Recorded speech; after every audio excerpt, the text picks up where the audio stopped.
இவரில் வீரப்பன் ஆளாக இருக்கார். வீரப்பன் ஆள் தான். யானை தந்தத்தை வீரப்பன் வெட்டினான், சந்தன மரம் கடத்தினாமா. ஏன்னா அவன் காட்டை விட்டு வெளியே வந்தால் கடத்துவான். ஒரு குரூப் ஒன்று வாங்குதில்ல. வீரப்பனை தேடுதல் வேட்டைக்காக செலவழித்த பணமே 350 கோடி ரூபாய்க்கு மேலே. அது 9 மணி நேரம் கேஸ் தம்பி. ஃபஸ்ட்டு முத அவரை பேட்டி எடுத்துகிட்டு வரப்போ போலீஸ் தம்பி ஒரு கதை பண்ணிருக்குல்ல, அந்த கதையை சொல்லுவாங்க. இது வீரப்பன் தாங்கதையே சொல்கிறார். உண்மையில் அவன் கொண்டது 40 பேர். அதில் ஒரு எஸ்பி, 2 சப் இன்ஸ்பெக்டர். அவரை பற்றி கேள்விப்பட்டது இது எல்லாமே நான் நேர பார்க்கல அப்படி உடஞ்சிச்சு பார்த்துங்க.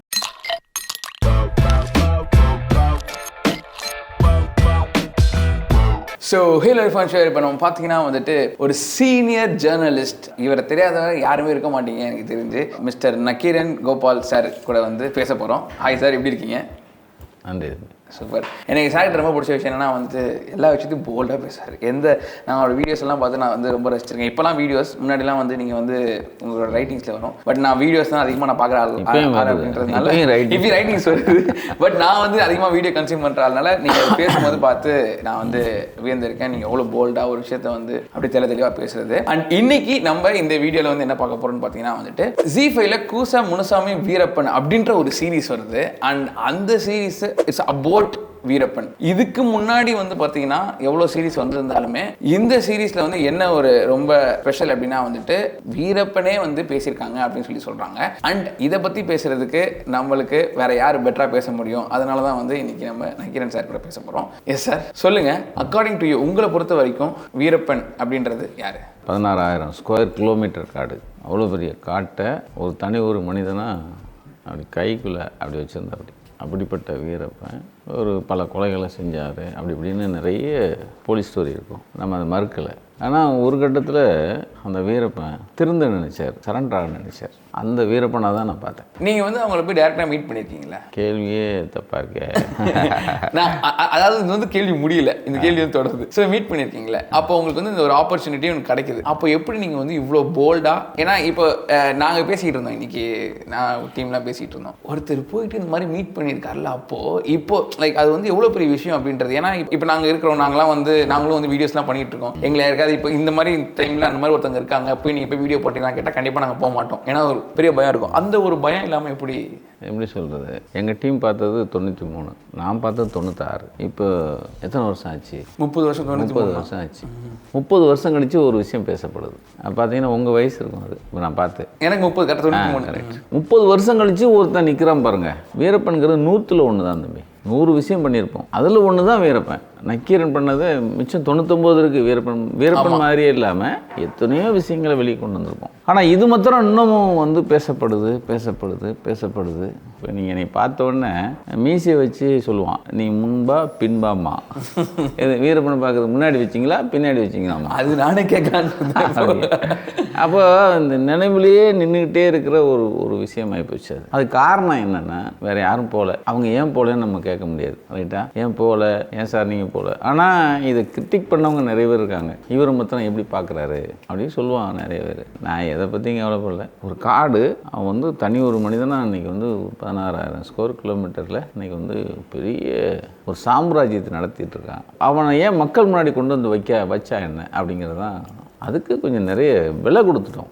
விலைன்னா நான் அவங்க பார்த்து 11 தடவை பார்த்துருப்பேன். நான் தோற்றது ஒரு 98 தடவை தோற்றுருப்பேன். நீங்கள் போன உடனே அவர் ஒன்றும் பங்களா இல்லையா? போன உடனே நான் அண்ணே வந்துகிட்டே இருக்கேன் அப்படின்னு கிடையாது. 4 மடிப்பு தாண்டணும். மடிப்புனா 4 மலை தாண்டணும். ஒவ்வொரு மலையும் எத்தனை ஹைட் இருக்கும். அவன் 5வது மடிப்பில் இருப்பாருன்னு சொல்லுவான் கூப்பிட்டு போகிறவன். 5 மடிப்பு தாங்கிறதுக்கு நீங்கள் முதல்ல உடல் வலு வேணும்ல, அப்புறம் சந்தேகப்படாமல் இருக்கணும்ல. எனக்கு 2 பக்கம் கத்தி இருந்தது. போலீஸ் ஒரு பெரிய கத்தி இருந்துச்சு. அதை மீறி நம்ம போனதுனால தான் இன்றைக்கி இர்ஃபான் முன்னாடி உட்காந்துருக்கோம். இல்லை, நீங்கள் போகிறதுக்கு முன்னாடி ஒரு வியூ இருந்திருக்கும் அவருக்கு மேலே. பட் நீங்கள் போனதுக்கப்புறமா ஏதாவது ஒரு விஷயம் இல்லை நம்ம இப்படி ஒரு இது வச்சுருந்தோம், ஆனால் இது வேறு மாதிரி இருக்கே அப்படின்னு ஏதாவது ஃபீல் பண்ணிங்களா? ஃபஸ்ட்டு ஒரு அந்த இம்ப்ரெஷனில் ஒரு பட்டாலியன் 3 பட்டாலியன் கர்நாடகத்தில் இருந்து ஹரிகிருஷ்ணான்னு ஒரு எஸ்பி தலைமையில் இவங்க உள்ளே போகிறாங்க. யார்? வீரப்பனை பிடிக்கிறதுக்காக. அதெல்லாம் எங்களுக்கு தெரியாது. கொஞ்ச நாளில் ஒரு பெரிய வீரப்பன் போலீஸ் எதிரெதிரே சண்டை. அதில் வந்து வீரப்பன் 6 பேரை சுட்டு கொண்டு தப்பித்து விட்டான்னு போட்டிருந்தான் பேப்பரில். நம்ம டீம் போய் கேட்குது, என்ன ஐயோ என்ன ஆச்சுன்னு பாருங்கன்னு. இது பூரா 91 முன்னாடி நடக்குது. ஏன்னா டிஎஃப்ஓ தலையை வெட்டினோன்னு தான் இவங்க அந்த ஃபோர்ஸை உள்ள அனுப்புகிறாங்க. உண்மையில் அவங்க கொண்டது 40 பேர். அதில் ஒரு எஸ்பி, 2 சப் இன்ஸ்பெக்டர். அவங்க கையில் வச்சிருக்கிற அத்தனை ஆயுதங்களும் அந்த சுட்டு கொண்டாலே அந்த நேரம் அவங்க கைப்பற்றினது தான். அது வரைக்கும் அவங்க வந்து சாதா துப்பாக்கி தான் வச்சுருந்தான். அதுக்கப்புறம் தான் அவங்க கையில் SLR மாறிச்சு. இப்போ யோசிச்சு பாருங்கள், ஒரு 3 பட்டாலியனுங்கிறது 450 போலீஸ். அப்போ ஒன்று அவன் ஆள் பலத்தோடு இருக்கணும். இப்போ இவங்க அதுலேயும் பொய் சொல்கிறாங்க, 6 பேர் தான், 40 பேர் கொண்டிருக்கான்.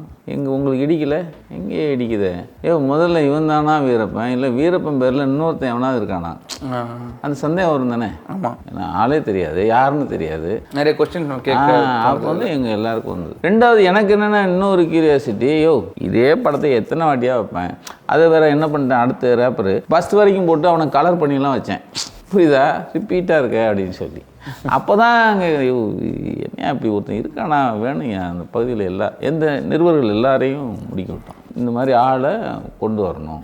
அப்போ நான் அவரை பற்றி கேள்விப்பட்டது இது எல்லாமே நான் நேராக பார்க்கல, அப்படி உடஞ்சிச்சு பார்த்துங்க. போகிறேன், நான் 94லேருந்தே ட்ரை பண்ணுறோம், உள்ளே போகணும்னு. சந்தேகம் வந்தால் நடு ரோட்டில் விட்டுட்டு போயிடுவாங்க தம்பி அவங்க, அங்கேயே நடுக்காட்டில் திக்கு தெரியாமல் இருக்கணும். திரும்பி வரும்போது யானையோ இல்லை ஏதோ ஒன்று அடிச்சு செத்தாலும் கேட்க நாதி இருக்காது. திரும்பி வர்றதுக்கான வழியே நம்மளுக்கு தெரியாது முதல்லங்கிறது. அப்போலாம் நிறைய சம்பவம் நடந்திருக்கும். நமக்கு எக்ஸ்ட்ரா லைஃப், நம்ம உட்காந்து பேசுறதுலாம் சொல்லுவாங்க, அப்புறம் எக்ஸ்ட்ரா லைஃப் இல்லை அது மாதிரி.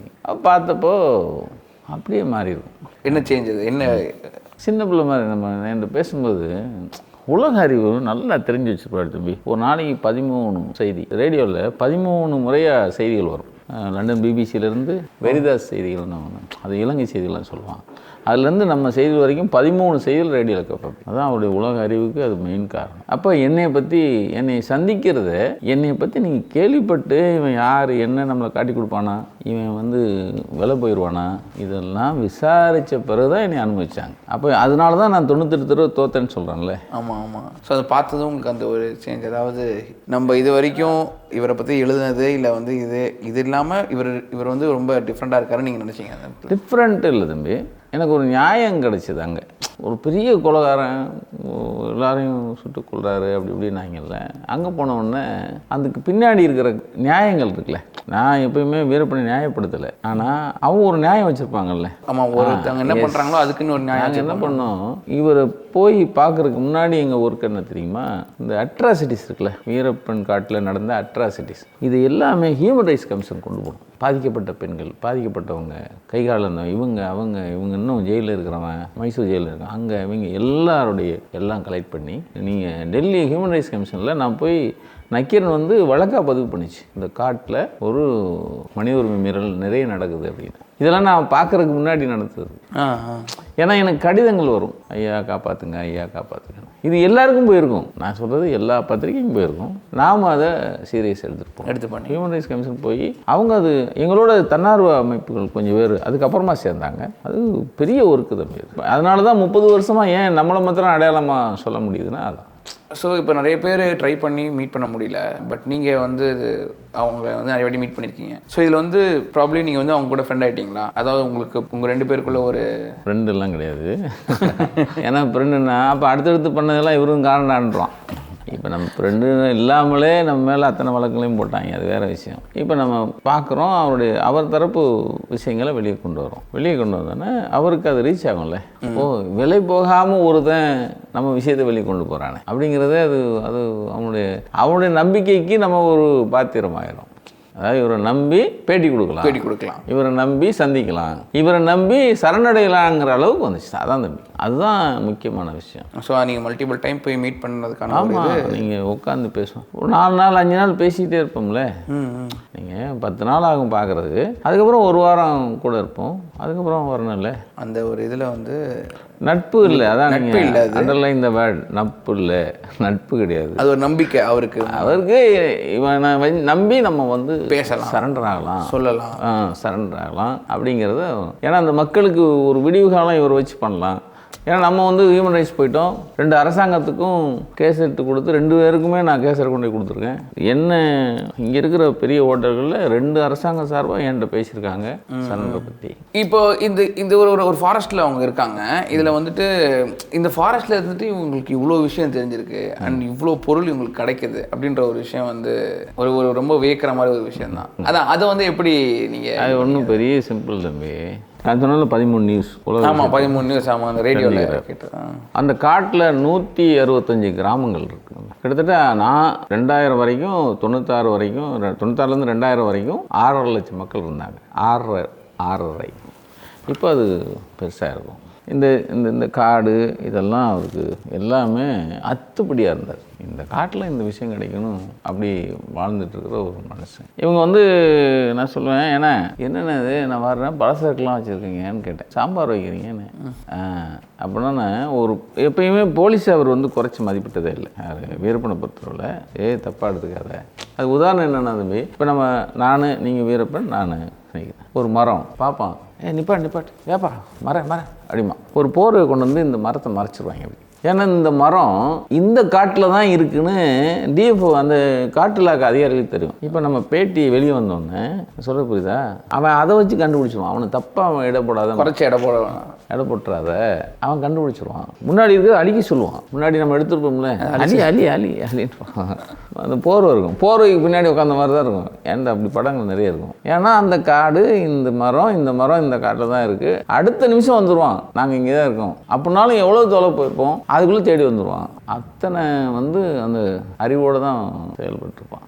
இந்த இவங்களுக்கு இந்த செய்தி இது எல்லாமே ரேடியோ மூலமாக எடுத்துடுறாங்க. அப்போ ஒரு நாள் கேட்டேன், இப்படி கோயந்தா எங்கே இருக்கும் அப்படின்னா, ஒரு 2 கிலோமீட்டர் போகணும், ரைட்டு போகும். அது நெப்பு வச்சுருப்பான். நெப்புனா அடையாளம் சொல்கிறோம்ல, அதுக்கு நெப்புன்னு வச்சுருப்பான். அவங்களுக்கு புரிகிற மாதிரி நம்மளுக்கு அவங்க வந்து 5 தளபதிகள் இருக்கான்னு வச்சுங்களேன். 5 பேருக்கு மாத்திரம் அந்த நெப்பு தெரியும். மொத்தம் 9-10 பேர் தான் இருப்பாங்க. வெளியே போலீஸ் என்ன சொல்லுவான், அவன் 100 பேர் இருந்த வீரப்பன் குழுவை நாங்கள் போய் சூறையாடி 10 பேரை ஆக்கிட்டோன்னு அவன் புருடா விடுவான். அவன் கையில் அவன் 11 பேர் தான் வச்சுருப்பான் ஆளு. அப்போ இவங்க ஒரு இடம் 2 கிலோமீட்டர் நடந்து போனோம் ஒரு இடம் அப்படின்னாங்க.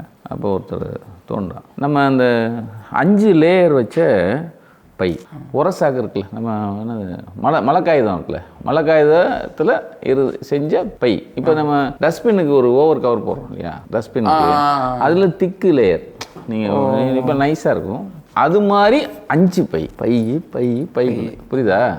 அதுக்குள்ளே தான் அரிசி, பருப்பு, உப்பு, மிளகாத்தூள், சீனி, தேயிலை. ஒரு இதுக்கு எவ்வளோ போதும்ல. இப்படி பேசும்போதே உங்களுக்கு வந்து அந்த பிக்சர், அதாவது நீங்கள் அங்கே பார்த்த ஒரு இது ஞாபகம் வருது. ஆமாம், 5 லேயர் வச்சு நல்ல சடம் போட்டு இறுக்கி அதுக்கு மேலே சின்ன மரம் வச்சுருப்பாங்க, தெரியாது உங்களுக்கு. இது மாதிரி காட்டுக்குள்ளே 50 இடத்துல வச்சுருப்பாங்க. இது எப்போ சேகரிக்கிறாங்க அப்படின்னா, இப்போ ஒரு போகிறாங்க வராங்கல்ல, ஒரு நல்ல ஒரு ஆள் மாட்டினான்னு வச்சுங்க, ஊர் தலைவர் யாராவது பிடிச்சா கொஞ்சம் அரிசி பருப்பு வரையாங்க கிடச்சிதுன்னா நல்லா சேர்த்து அங்கங்கே வச்சுருக்கோம். இப்போ போலீஸ் வருது, கூட்டமாக 5 பேரும் தப்பிக்க மாட்டான். புரியுது அவங்களுக்கு? நீ 5 பேர் ஒன்றா போடுவாங்கன்னா அவங்க இது 5 செதறிடுவாங்க. 5 பேர் 5 பக்கம் ஓடுவான். ஒரு 3 மாதம் கழித்து ஒரு இடத்துல சேருவாங்க. எது சேர்க்குற இடம் தான் இந்த சாப்பாடு. புரியுது அவங்களுக்கு? இது நிறைய பேர் சொன்னால் அந்த மரமண்டைகளுக்கு புரியவே புரியாது. எப்போ அதெல்லாம் கிடையாது. இவர் தான் அரிசி பருப்பு கொண்டு போகுமா பாரதேஷ். நான் வேறு அந்த குழியை நான் வேறு எங்கள் வீடியோ எடுத்து காமிக்கிடாமல் தோண்டு அதை காமிமே. கலைஞர் வந்து ரொம்ப ஆச்சரியமாக கேட்டார், அதை இவ்வளோ பெரிய வேலையாக பண்ணுவார் கோபால் அப்படி மாதிரி அவர். ஸோ அவருக்கு ஃபேமிலி ஹேட்ல அவங்களுக்கு வருது. ஸோ உங்களுக்கு எப்படி ஒரு டாக்டரோ, அவங்களுக்கும் ஒரு டாக்டர், 2 டாக்டர் அவங்களுக்கும். ஸோ இந்த எனக்கு 2 டாக்டர். இதை பற்றி உங்களோட கான்வர்ஸ் இருந்திருக்குதா? அதாவது ஃபேமிலியை பற்றி அவர் வந்து ஃபேமிலி இதை பற்றி உங்கள்கிட்ட பேசியிருக்காரா? லைக் அவரோட அந்த அன்பு அஃபெக்ஷனை பற்றி. ஒரு பையன், அண்ணன் பையன் ஒருத்தர் தான். அவன் வந்து மணின்னு எங்கள் குடும்பத்தில் ஒருத்தர் தான் படிக்கிறான். அவன் கொஞ்சம் பெரியவன். அவன் ஏதோ லாயர் படிக்கணும்னா ஆசிரியர் ஏதாவது படிக்க வைக்கணும். அப்புறம் நான் அவனை சேலத்தில் படிக்க வச்சேன். ஏன்னா நம்ம குடும்பத்துக்கு ஒரு லாயர் வேணும்னா சேலத்தில் லா காலேஜ் சேர்த்து படிக்க வச்சேன். அவன் பிள்ளை உயிரோடு இல்லை. அதுக்கப்புறம் அவருக்கு 2 பிள்ளைகள். ஒரு நாள் நைட்டு படுத்துருக்கோம், நான் ராஜ்குமார் சார். அப்போ நான் சொல்கிறது இது 2000 ஒரு அட்டு இங்கே வீரப்ப நான் ராஜ்குமார் சார் அப்படி வரிசையாக நைட்டு ஒரு 2 மணி இருக்கும், 1 மணி 1:30 இருக்கும். பேசிக்கிட்டே இருப்பான். வாயே நமக்கு வலிக்கும், சொல்லிக்கிட்டே இருக்கணும். அவர் கேட்குறதுக்கெல்லாம் பதில் சொல்லணும். இதெல்லாம் இருக்குல்ல, நிறைய கேட்பார். சரி ஆசிரியரே, உன் பிள்ளை என்ன பண்ணுது அப்படின்னு கேட்டான். உனக்கு எத்தனை பிள்ளையே? அப்படின்னு கேட்டேன். அப்படி 2 பிள்ளைண்ணே. ஓ உனக்கு 2 பொண்ணாண்ணே? 2 பெண் அழுத்தி சொன்னேன். என்ன பண்ணுது, என்ன படிக்க வைக்க போகிற அப்படின்னு கேட்டேன். அப்படி மூத்தவங்க பிரபா, 2வது சாருமதினு ஒரு பாப்பா. மூத்தவங்க ஏதோ ஐஏஎஸ் படிக்கணும்னு சொல்லிட்டு அதுக்கெலாம் அந்த கோச்சிங்லாம் போயிட்டுருக்காங்க. ஐஏஎஸ்ஸா? சிச்சி சிச்சி சிச்சி அது படிக்க வைக்காதான். உடனே ராஜ்குமார் பக்கத்தில் இருந்தார். ஏன்னு கேளுங்கன்னாரு. எனக்கும் ஆச்சரியமா தானே, ஐஏஎஸ் சிச்சி சிச்சி சி அப்படின்னாரு. ஏன்னா ஐஏஎஸ் சிச்சிங்கிற நீ இப்போ எதுக்கு வந்திருக்க? பெரியவரை கூப்பிட்டுட்டு என்னையும் கூப்பிட்டு சரண்டர் பண்ணணும் தானே. இப்போ நான் சரண்டர் ஆகிறேன். இப்போ கலைஞர்னு தான் சொல்லுவான், கலைஞர்னு சொல்ல தெரியாது. 1 வருஷம் ஜெயில். எனக்கு 1 வருஷம் தான் ஜெயிலில் இருப்பேன் அப்படின்னு சொல்லுவான். 1 வருஷம் தான் ஜெயிலில் இருப்பேன். 1 வருஷம் ஜெயிலில் இருந்துட்டு அரசியலுக்கு தான் வருவேன். அரசியல் வந்தால் எப்படியும் நான் சிஎம் ஆயிடுவேன். சிஎம் ஆகும்போது ஓம் பிள்ளை அப்போ கலெக்டர் ஆயிரும். எப்படி கணக்கு பாருங்கள். கலெக்டர் ஆச்சுன்னா இப்போ நான் வரேன், என் காரு கதவை கலெக்டர் திறக்கூடாது. ஓம் பிள்ளை என் காரு கதவை திறக்கூடாது. நான் நிற்கிறேன், நான் உட்காந்துருக்கேன்னா பின்னாடி கலெக்டர் நிற்கிறான். ஓம் பிள்ளை என் பின்னாடி நிற்கக்கூடாது. நீ ஒரு தர்மவான், ஒரு தைரியசாலி, இந்த மக்களுக்காக எவ்வளோ போராடுற. ஓம் பிள்ளை கலெக்டராகி ஏன் பின்னாடி நிற்கலாமா? என்ன இருந்தாலும் நான் கொலகாரன் தானே. எப்படி அப்படிமா ஒன்று ராஜ்குமார் சார் கேட்பார், என்ன படிக்க வைக்கலாம் கேளுங்க. சரிண்ணே என்ன படிக்க வைக்கலாம்? டாக்டராக. ஏன்னு எம்ஜிஆர் யார் காப்பாற்றினா? டாக்டர் தானே. அவங்க மகளுக்கு டாக்டர் தான் முதல்ல திட்டமிட்டு இருந்தோம். பெரிய அவங்க வித்யான்னு அவங்க விஜயலட்சுமின்னு ஒரு பாப்பா. அவருக்கு ரொம்ப ஆசை பிள்ளை டாக்டர் படிக்கணும். மகள்களுடைய கதை. ஸோ நீங்கள் உங்களோட டீம் எல்லாத்தையுமே பிரதர்ஸாக நீங்கள் சொல்லுவீங்க.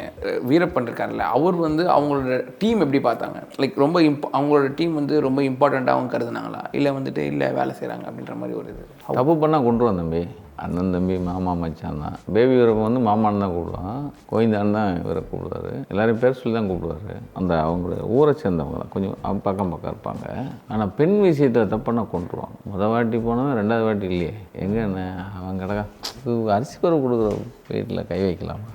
அதான் போட்ட சொல்லிட்டேன். அதில் தயவு தாட்சியமே கிடையாது. பெண் பிள்ளை விஷயத்தில் எவனாவது கை வச்சானா கொண்டுருவார். இவங்க பெண்கள் மேலே கை வச்சதுனால தான் அவங்க இந்த கோபம். எல்லாருமே எல்லா வித்தையும் தெரிஞ்சவங்க. பெரிய படை கிடையாதுல்ல. 10 பேருக்குள்ள கூட இருக்கிறது ஒரு கம்மியான ஆள் தான் இருப்பாங்க. ஆளுக்கு ஒரு வேலை.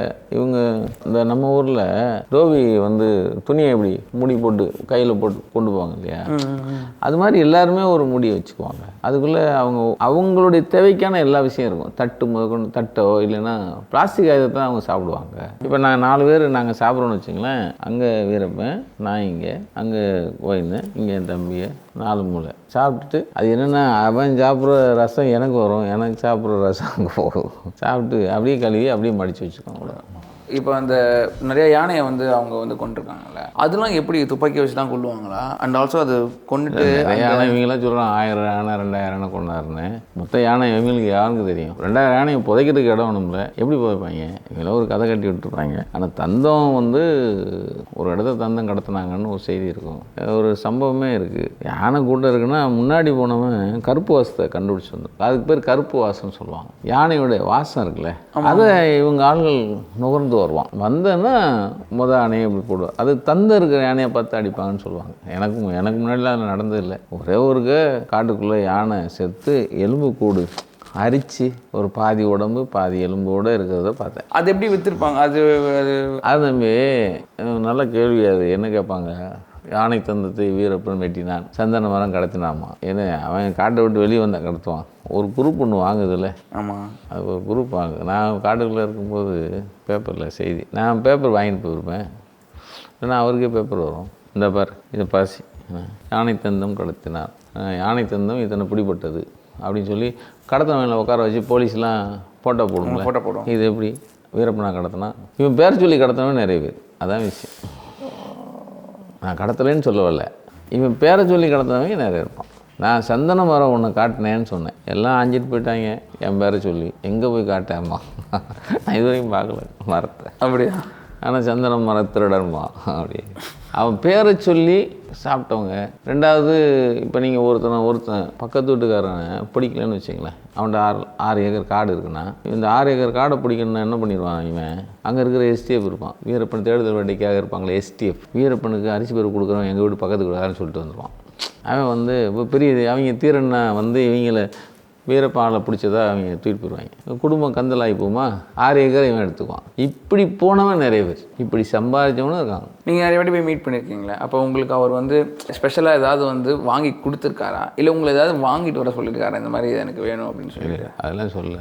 ஒரு முறை இந்த நான் போகிறேன், உட்காந்துரு ஒரு பெரிய மரம், 2 பெரிய ஆனந்தம் வந்து அப்படி இருந்துச்சு. இவ்வளோ வருஷம் இருந்துச்சு. அது இங்கே வச்சுருந்தேன். அப்படி நான் சொன்னேன், ஏன்னா என்னென்ன இதுன்னு, இந்த காட்டுவாசி அவன் தான் சும்மா இல்லாமல் தட்டிட்டான், சரி இருக்கட்டுமே அப்படின்னு சொல்லி வச்சேன். அதான் நீ கொண்டு போய் அரசாங்கத்தை கொடுத்துருண்ணா என்கிட்ட.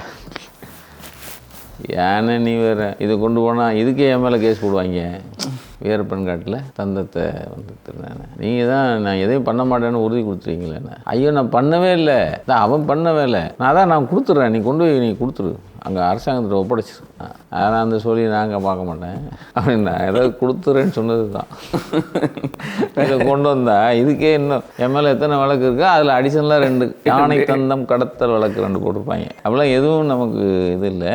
அதாவது நீங்கள் நமக்கு சில நாம்ஸ் இருக்கும். நான் வந்து தூதுவனாக போயிருக்கேன், 2 மாநில தூதுவர். அப்போ அதுக்குன்னு நாம்ஸ்லாம் இருக்குல்ல, நிறைய சில விஷயங்கள். அதெல்லாம் வந்து நம்ம பாட்டு கண்டமானி குடுக்கல் வாங்குறத முடிஞ்சு போச்சு. இப்போ வீரப்பனுக்கு வந்து பார்த்தீங்கன்னா பெரிய பெரிய பிக் ஷாட்ஸ்லாம் வந்துட்டு ஃபண்டிங் நிறையா பண்ணியிருக்காங்க அப்படின்லாம் சொல்கிறாங்கல்ல, அதெல்லாம் உண்மையா? அதெல்லாம் சும்மா சொல்கிறாங்க.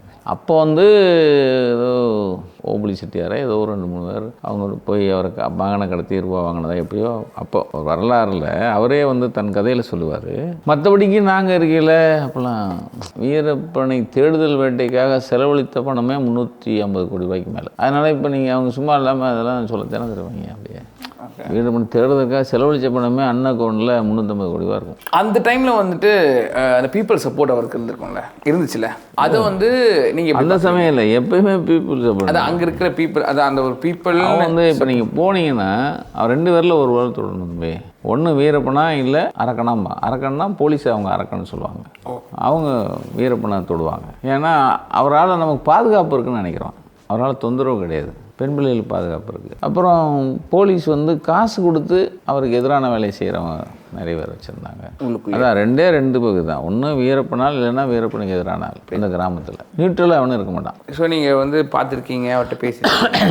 உங்களுக்கு தெரிஞ்சு அவருக்கான ஒரு வீக்னஸ் அப்படின்னா என்னவா இருக்கும்? ஒன்றும் கிடையாது. ஏதாவது இந்த விஷயம் வந்து அவருக்கு வந்து இதை பற்றி பேசினா அவர் மேபி கொஞ்சம் எமோஷ்னல் ஆயிடுவார், இல்லை வந்து இதுதான் அவருக்கு வீக்னஸ் அப்படின்னு நீங்கள் பேசின வரைக்கும்? எனக்கு வீக்னஸாக எதுவுமே தெரியல.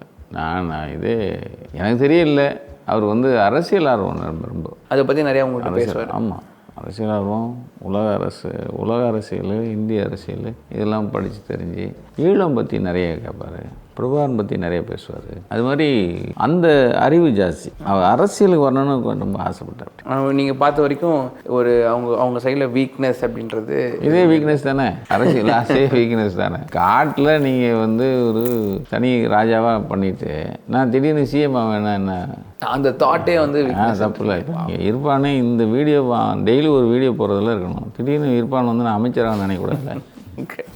நினைக்கிறது தப்பு கிடையாது, ஆனால் அது வந்து ஒரு சாத பாதங்கள் இருக்குல்ல. இப்போ நானே இருக்கேன், எனக்கு வந்து சோழி வந்து நான் பத்திரிகை நடத்தணும், அது அரசனை விட்டு பாடு திடீர்னு புருஷனை விட்டு பிரதமரான்னா நான் சொன்னேன், ஏன்னா இதெல்லாம் செல்லாதனே, சரி அப்புறம் பேசும் அப்படிம்பா. அப்படி அவர் எப்பயுமே அவர்கிட்ட பேசும்போது இந்த தாட் அவருக்கு உங்களுக்கு அப்படியே தெரியும். பேச்சு வெளியே வரணும்னு நினைச்சார். காட்டை விட்டு வெளியே வந்து மக்களுக்கான சேவை செய்யணும், மக்களுக்காக வாழணும் அப்படின்னு நினச்சாங்க. அது வந்து எல்லாரும் அதை கிண்டல் பண்ணுவான், கொலை பண்ணிட்டு வரேம்மா, இவர் நியாயப்படுத்து வரமா. ஏன் பதவிங்கிற போர்வையில் வச்சு எத்தனை பேர் கொலை பண்ணிக்காங்க, நமக்கு தானே லிஸ்ட் இருக்கு என்கிட்ட. அது இவன் சொல்லிட்டுல செய்தார். அவன் என்ன கண்டிஷன் போடுவாருன்னா, நான் வரேன், நீ வந்து கொலை பண்ணலை அப்படின்னு நீங்கள் ஜட்ஜிட்ட சொல்லக்கூடாது. எவனா சொல்லுவானா அப்படி? இப்போ எத்தனை பெரிய கொலை பண்ணாலும் கூண்டில் நின்று ஐயா நான் செய்யலைன்னு தானே சொல்லுவான். அவர் அப்படி சொல்ல, வருவேன், நான் செஞ்சேன்னு சொல்லுவேன், எனக்கு நீ பொது மன்னிப்பு கொடுக்கணும். 1 வருஷத்துக்கு மேலே நான் இருக்க மாட்டேன். ஏன் 1 வருஷம் மேலே இருக்க மாட்டேன்னா 3 வருஷமா 4 வருஷம் மேலே இருந்தால் அரசியல் நிற்க முடியாது. புரியுதா உங்களுக்கு? அதனால் நான் பொய் என்னை சொல்ல சொன்னால் நான் இப்பயே வரல, இங்கே இருந்துக்கிறேன். அது 2 சிஎம்முக்கு பேசும்போதும் அதுதான் பேசி கொடுத்துருப்பார். ஓகே, இப்போ நீங்கள் ஒரு ஜேர்னலிஸ்ட் இல்லை, ஒரு காமன் மேனாக நீங்கள் வந்து இந்த விஷயத்தை வந்து எப்படி பார்க்குறீங்க? உங்களோட பர்செப்ஷன் என்ன இதில்? இப்போ நாம் சொல்லுவாங்க இவரில் வீரப்பன் ஆளாக இருக்கார். நான் வீரப்பன் ஆள் தான். எப்படின்னா நான் நேராக போய் பார்த்துட்டேன். நீங்கள் அங்கே நடந்த விஷயத்தை அந்த காட்டில் நடந்த அட்டூழியத்தை நான் நேராக பார்த்ததுனால தான் எனக்கு தெரியுது. பார்க்காதவன் தான் எழுதுவான் வீரப்பன் என்ன இருக்கட்டும் கிரிமினல் இல்லை அப்படிமா. எவன் கிரிமினல் இல்லை இங்கே. ஸோ சார் ஒய் நவ், ஏன் இப்போ வந்து இந்த மாதிரி ஒரு சீரீஸ் வரணும்? தம்பி ஆரம்பிச்சதில் நம்ம வீரப்பன் வந்து நக்கீரன் எடுத்த உடனே அது வந்து 9 மணி நேரம் கேசு தம்பி. ஃபஸ்ட்டு முத அவரை பேட்டி எடுத்துகிட்டு வரப்போ அப்போ வந்து நம்மகிட்ட இப்படி ஒரு ஹாட் கேக் இருக்குது அப்படிங்கிறது பிபிசி முதல்ல தெரிஞ்சுக்கிட்டான், CNN தெரிஞ்சுக்கிட்டான். ஓ பிபிசி முதல்ல அப்ரோச் ஆதான் என்னன்னா அவங்க 9 மணி நேரம் எங்களுக்கு கொடுத்துருங்க. நாங்கள் வந்து அப்போ நான் சொல்கிறது 90களில் அவங்க வந்து 3 கோடி ரூபா ஏதோ சொன்னாங்க.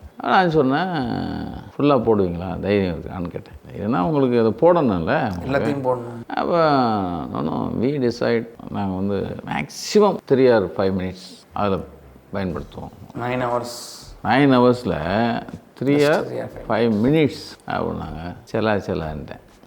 நீங்கள் உழைச்சதே அதை முதல்ல வெளியே கொண்டு வரணும். இவ்வளோ நமக்காக நம்மளை நம்பி பேசுனதே என்ன, இவங்க மக்கள்கிட்ட கொண்டு போய் சேர்ப்பாங்கன்னு தானே என்னை நம்பி தானே கொடுக்குறாரு. அப்போ அது ஒரு துரோகம் இல்லையா? அது ஒன்று. நான் காசு இன்றைக்கி வரும் நாளைக்கு வரும் அது வேறு. 3 கோடிங்க தான் இன்றைக்கி ரொம்ப பெரிய விஷயந்தான். அப்போ முடியாதுன்ட்டு அப்புறம் CNN வந்தாங்க. அப்போ வந்து எங்களுக்கு ஒன்றும் இல்லை, நீங்கள் கட் பண்ணி எங்களுக்கு கொடுங்க, நாங்கள் வந்து இவ்வளோ அமௌண்ட் கொடுத்துறோம் நாங்கள். அப்போ நிறைய இவங்க அப்புறம் NDTV அதுன்னு வரிசையாக அது அப்போ இருந்தே அப்படியே போய்ட்டு வந்தோம். இதை முழுமையாக சொல்லணும், அதாவது எந்த கலப்பு இல்லாமல் இதை வந்து மறைக்காமல் சொல்லணும்னா அதுக்கான தருணம் பார்த்துக்கிட்டே இருந்தோம். அந்த தருணம் இப்போ தான் வாய்ச்சிருக்கு. அது என் மக வந்த பிறகு என் மக கூட 4 தம்பிகள், அவங்க 4 டைரக்டர் இருந்தாங்க. என் மக ரொம்ப ஆர்வமாக இருந்தாங்க, இது வீரப்பன் வந்து நம்ம வெளியே கொண்டு வரணும். அதுதான தருணம் தான் இப்போ தருணம் இந்த டைம். பட் இதுக்கு முன்னாடி நிறைய வந்திருக்குது. இதை பற்றி என்ன டிஃப்ரென்ஸ் இப்போ இதுக்கும் அதுக்கும்? வீரப்பனே பேசுறாரு, நீங்கள் மற்றதில் எதுவும் வீரப்பனை பேச மாட்டார். அதை வச்சு வீரப்பன் தன் வாழ்க்கை பேசுறதுங்கிறது பெரிய விஷயம் இல்லை. போலீஸ் வந்து தம்பி ஒரு கதை பண்ணிருக்குல்ல, அந்த கதையை சொல்லுவாங்க. இது வீரப்பன் தான் கதையை சொல்கிறார். வீரப்பன் சைட்லேருந்து இது வரும். அவர் பேசுகிற ரெண்டும் ஆமாம், ரெண்டும் பெரிய வித்தியாசம் இல்லையா? அவரே சொல்கிறார் நான் கொன்னேன். ஆமாம், அவரே சொல்கிறதுங்கிறது பெரிய தானே. அது அவங்க மற்றதில் நம்ம மற்றதை குறை சொல்லலை, வீரப்பன் சைட்லேருந்து பேசுகிறாரு. அப்படின்னா அது ஏன் நான் அப்படி ஆனேன், இவங்கெல்லாம் என்ன பண்ணாங்க அப்படின்னு சொல்கிறதுங்கிறது எவ்வளோ பெரிய விஷயம். அதுதான் இதில் இருக்கிற ஸ்பெஷாலிட்டியாக தான். இவ்வளோ வருஷம் வந்து வீரப்பன் வந்து போலீஸ்க்கு எப்படி சவாலாக இருந்தார்? நாங்கள் வந்து பார்க்க நினச்சோம், பார்த்துட்டோம். அவங்க பிடிக்க நினைக்கணும். வீரப்பன் தேடுதல் வேட்டைக்கு அதான் சொன்னேன்ல, செலவழித்த பணம் 300 கோடிக்கு மேலே. அப்போ செலவு கணக்கு எழுதுறதுக்கு ஒருத்தன் வீரப்பன் வேணும். ரெண்டாவது மாயாவி தான் உண்மையிலே, அது சும்மா சொல்லக்கூடாது. மாயாவி வீரப்பன்னு போலீஸ் வச்ச பேர் தான். அப்படின்னா இந்த பில்டிங்கை தாண்டி இருப்பார் வெரி ஃபாஸ்ட். ஆமாம், போலீஸ் அப்படின்னு வந்தோடனே என்னையே விட்டுட்டு ஓட்டாங்க. ஏன்னா நீ ஒன்றையில நீ வந்து நாட்டுக்கு போனால் நீ ஒன்றும் பண்ண மாட்டாங்க. ஆனால் இங்கே நாங்கள் தப்பிச்சு தானே ஆகணும் அப்படின்னு. வீரப்பன் கிட்ட நிறைய புதையெல்லாம் இருந்துச்சு, ஒரு இது இருக்குதுல்ல, அது பார்த்தீங்களா? இப்போ கூட போய் தேடினேன். அதான் நான் புதையெல்லாம் நான் சொன்னேன், அரிசி பருப்பு வச்சுருக்கேன். இது வந்து தம்பி ஒரு கதையை சொல்லிக்கிட்டே இருப்பாங்கல்ல. இத்தனை வருஷம் ஆச்சு. இப்போ வீரப்பன் 2004 மறைஞ்சிட்டார். அது ஏகப்பட்ட அதே சுட்டு கொண்டதில் ஏகப்பட்ட இதெல்லாம் இருக்குது, அதுக்குள்ளே நம்ம போகல. இப்போ எத்தனை 19 வருஷம் ஆச்சா? 19 வருஷத்தில் நீங்கள் சொன்னீங்கல்ல அந்த புதையல் அது அந்த இதை எடுத்துகிட்டு வர வேண்டியதானே அவங்க. இன்னமும் சொல்லிட்டே இருப்பாங்க. 19 வருஷம் ஆச்சியா அவன் போச்சு வச்சுருந்தா அவரே இல்லை, நீ போ எடுத்து வர வேண்டியதானே சொல்லிக்கிட்டே இருப்போம். ஏன்னா அது ஒரு ஜாதி. அப்படியே அவர் விரும்பி சாப்பிட்ட அந்த மாதிரி ஏதாவது உங்களுக்கு தெரியுமா? எல்லாமே சாப்பிடுவேன். நான் ஏன் கேட்குறேன், நான் ஃபுட்டு இது மாதிரி நிறையா இது பண்ணுறதுனால எனக்கு அது கேள்வி. இப்படி தான் விரும்பிலாம் ஒன்றும் அந்த மாதிரி ஒரு இது இருக்காது எனக்கு தெரியும். எனக்கு வந்து அவர் இந்த முசுக்கு வந்து ஒரு குரங்கு ரத்தம் குடிப்பா. அப்படி அவர் நல்லா, அவர் வந்து உடம்புக்கு நல்லதுன்னு சொல்லுவார். என்னை குடிக்க சொல்லுவார். ஐயே அப்படிம்பேன். காட்டு முயல் ஒரு காலையில் முடிக்கிறேன், காட்டு முயல் அப்படி தொங்குது. இங்கேருந்து இது வரைக்கும் இருக்குது முயல் வந்து உரிச்சு தொங்க விட்டுருவாங்க தெரியுமா, நைட்டு ரத்தம் கீழே வடிகிறது. ஆனால் முயல் ரத்தம் ரொம்ப சூடு. இடி வரிசையாக உட்காந்துடும். எனக்கு அடுத்து வீரப்பன் அப்படியே வைக்கிறாங்க. இவருக்கு முயல், நான் நாக்கை சப்பிக்கிட்டு இருக்கேன். அடா முயல் வருதுடா வைக்கும்போது சிச்சி எனக்கு வைக்காதேன்றான். எனக்கு வைக்காத, அந்த சனியனை வைக்காதானே. ஏன்னா என்னென்ன இது சனியங்கிறீங்க என்ன? ஐயோ நீ இருக்கிற சொல்லிட்டேன் நான் என்ன சொல்லுங்க அண்ணே, அது சூடு கிளப்பி விட்டுரும். உனக்கு என்ன நீ பாட்டுக்கு போயிடுவேன். இங்கே நான் இதுக்கு வேறு மருத்துவ வச்சு தேடணும். அதனால் நாங்கள் இது மாதிரி ஐட்டத்தெல்லாம் எடுக்கிறது இல்லை. அவருக்கு கிடைச்சதே சாப்பிட்றாரு. காட்டுக்கோழி அவனும் இதுதான் விரும்பி சாப்பிட்றது. அந்த இதுலேயே யாரும் கிடையாது. ஸோ நீங்களும் போனப்போ ஒரு வேளை தான் சாப்பிடுவீங்க அங்கே? ஒரு வேளை தானே. அந்த இது மேரி பிஸ்கட்டு, த்ரெப்டின் பிஸ்கட்லாம் சரி பிஸ்கட் எடுத்து வந்தியா அப்படி இந்த திருப்டின் பிஸ்கட் இருந்தது தெரியுமா, கேள்விப்பட்டிருப்பீங்க. அது வந்து இந்த நம்ம 10 ரூபா காயின் அளவுக்கு கொஞ்சம் திக்காக இருக்கும். ஒரு 5 பாக்கெட் உள்ள வச்சுருப்பாங்க. ஒவ்வொன்றிலையும் 10 இருக்கும். நாங்கள் டின்னை தூக்கி போட்டு அந்த இதை மாத்திரம் பைக்கில் வச்சோம். ஆளுக்கு ஒரு 5 பாக்கெட். அது 5னா 5 டின்னுன்னா பார்த்துங்க, ஒவ்வொருத்தரும் 10 20 வச்சுருக்கோம். நம்ம 10 நாள் கொஞ்சம் ஒரு வேளை சோதனைங்க ஒன்றும் நல்ல விஷயம் தானே, ஒன்றும் பெரிய விஷயம் இல்லை. அதான் சோத்துக்குன்னு அவங்க அலைஞ்சதை நான் பார்க்கவே இல்லை. சமையலுமே ஒரு புகை வெயிலில் போகிற மாதிரி தான், புகை வர மாதிரி பண்ண மாட்டாங்க.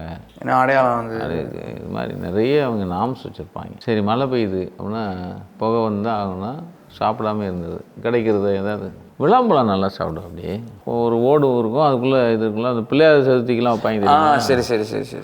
அங்கெல்லாம் முரட்டு இருக்கும். ஒரு பழம் சாப்பிட்டாலே போதும்.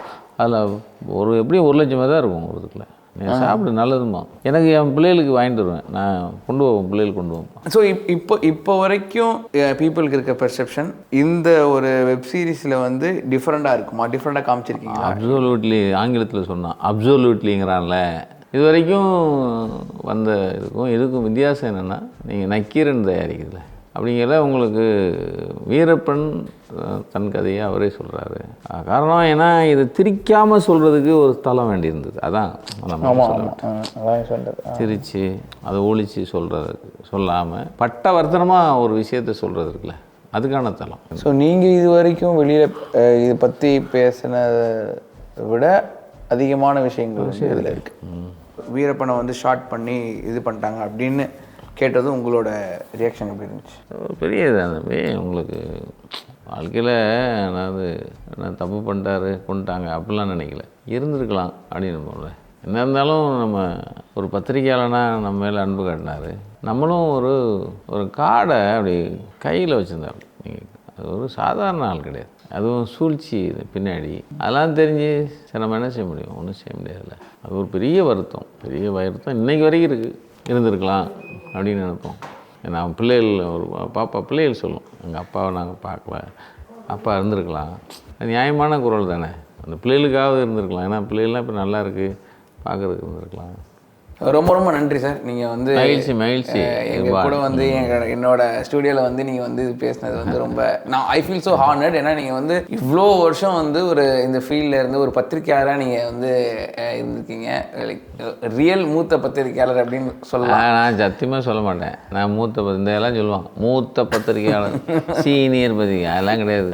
ஸோ இல்லை, ஐ ஃபீல் ஹானர்ட் சார். ஏன்னா இப்போ எனக்கு இந்த மாதிரி ஒரு வீடியோ பண்ணுன்னு சொல்லும் போது நான் கொஞ்சம் வந்து பயந்தேன். என்னன்னா ஐயோ அவர்கிட்ட போய் நான் எப்படி கொஸ்டின் கேட்டு பேசுறது அப்படின்னு சொல்லிட்டு அதான் அந்த ஒரு எனக்கு ஒரு மரியாதை, அந்த ஒரு மரியாதையில் என்ன ரொம்ப ஹாப்பியாக எனக்கும் இர்பானை பற்றி தெரிஞ்சதுனால நானும் ஏன்னா ஒரு சிறு வயதில் இவ்வளோ பெரிய எஸ்டாப்ளிஷ்மெண்ட் சாதாரண விஷயம் இல்லை. ரொம்ப நன்றி சார். அதுக்கே வந்து நக்கீரனின் வாழ்த்துக்கள். ரொம்ப நன்றி சார். ஆமாம், அன்றைக்கே பேச நினச்சேன் அந்த அவார்டில். சரி நேரம் இல்லை, நீங்கள் பிஸியாக இருந்தீங்க, பரப்பாக இருந்தீங்க. ஒரு வெள்ளை சட்டை வெள்ளை பனியனை ஏதோ போட்டு வெள்ளை ஷர்ட் போட்டிருந்தேன். சரி அப்போது நான் சொன்னேன்ல ஏதோ பயங்கரமாக ஸ்டூடியோலாம் பண்ணியிருக்காரு இருப்பான் அப்படின்னு. என் கூட வாக்கு வரவர் சொல்லுவார், பார்த்திபன் அவர் பேர். நல்ல வேலையாக தம்பி சொன்னார், அவங்க ஸ்டூடியோக்கு ஏன் போவோம், நமக்கு ஒன்றும் இல்லையே, இத்தனை வயசில் இவ்வளோ பெரிய எஸ்டாப்ளிஷ்மெண்ட் உருவாக்குறது. அதுக்கே இருப்பானுக்கு வாழ்த்து. Thank you so much sir. ரொம்ப நன்றி. ஸோ கைஸ் வந்து நான் ரொம்ப ஹார்டாக ஃபீல் பண்ணுறேன் அப்படின்றத நான் சொல்லிட்டு இருந்தேன். தேங்க்யூ ஸோ மச் ஃபார் வாட்சிங். கண்டிப்பாக சப்ஸ்கிரைப் பண்ணியிருக்கேன். So guys go watch Koose Munisamy Veerappan in Z5 December 14 அன்னைக்கு, அதாவது நாளைக்கு. And have fun.